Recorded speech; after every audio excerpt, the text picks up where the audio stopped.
Pourquoi avoir choisi le piano? Eh bien, mes parents ont décidé que je ferais du piano. Alors, je n'ai pas trop eu le choix au début. Il y avait un piano à la maison, donc j'ai appris le piano un petit peu par hasard. Pourquoi Oscar Peterson vous a-t-il autant inspiré? Parce que je trouve qu'Oscar Peterson, c'est le plus grand pianiste que je connaisse. Et parce qu'il y a beaucoup de swing, beaucoup de virtuosité. Et dans sa musique, il y a le blues, il y a la technique, il y a plein de choses qui me plaisent. Qu'est-ce qui vous plaît dans le jazz? Et dans le jazz, c'est la liberté. C'est-à-dire il y a des contraintes, parce qu'il faut jouer ensemble. On a à respecter une même trame harmonique, ce qu'on appelle une trame harmonique, ce sont des successions d'accords. Mais sur ces accords, nous improvisons. Et c'est ce qui permet d'avoir de la liberté qu'on n'a pas en musique classique, par exemple. Ou en musique classique, il faut respecter les notes exactement qui ont été écrites par le compositeur. Quelle impression avez-vous quand vous jouez? Eh bien, quand je joue, j'ai l'impression de me libérer, un petit peu, peut-être un peu comme les sportifs quand ils font une performance. Et bien, quand je suis sur le piano, j'ai l'impression de me vider, d'être moi-même, peut-être plus que dans la vie de tous les jours. Comment vous êtes-vous retrouvé parrain du festival de Tarnos?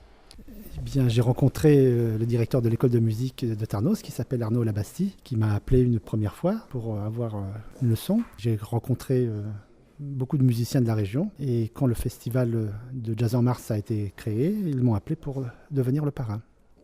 Vous avez joué avec des danseurs de claquettes. Quelle émotion cela vous procure? Les danseurs de claquettes, c'est très particulier car on les voit dans les films, dans les vieux films. Pour moi, accompagner des claquettistes, c'est rencontrer un petit peu une autre génération, une autre époque, quelque chose d'un peu nostalgique. Et je trouve que les claquettes, aujourd'hui, on n'en fait pas assez, on en fait très peu.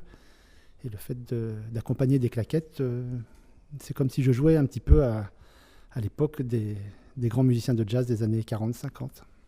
Quelle est votre formation préférée? La formation de jazz, voilà, que je préfère, c'est la formule trio, c'est celle que tu as vue tout à l'heure. Hein, c'est contrebasse batterie, mais je joue aussi avec contrebasse guitare. Hein, c'est deux façons de formation différentes. Dans combien de pays avez-vous joué? Alors le nombre de pays, je ne peux pas te dire. Il y en a beaucoup. Je suis allé sur le continent américain, sur le continent indien, enfin d'Asie, en Asie. Je suis allé à peu près dans tous les pays d'Europe. Mais ce qui est bien, c'est de jouer de la musique pour des gens qui sont différents, qui ont une culture différente. Et pour moi, ça m'apporte beaucoup de choses. Je ne reste pas enfermé chez moi, je voyage un peu et j'essaye de communiquer et de faire passer ma musique à tous ces gens. Quelles sont maintenant vos intentions musicales? Mes intentions sont d'essayer de continuer, de créer de la musique de jazz, de jouer de plus en plus et puis de rencontrer des classes comme vous. Merci beaucoup.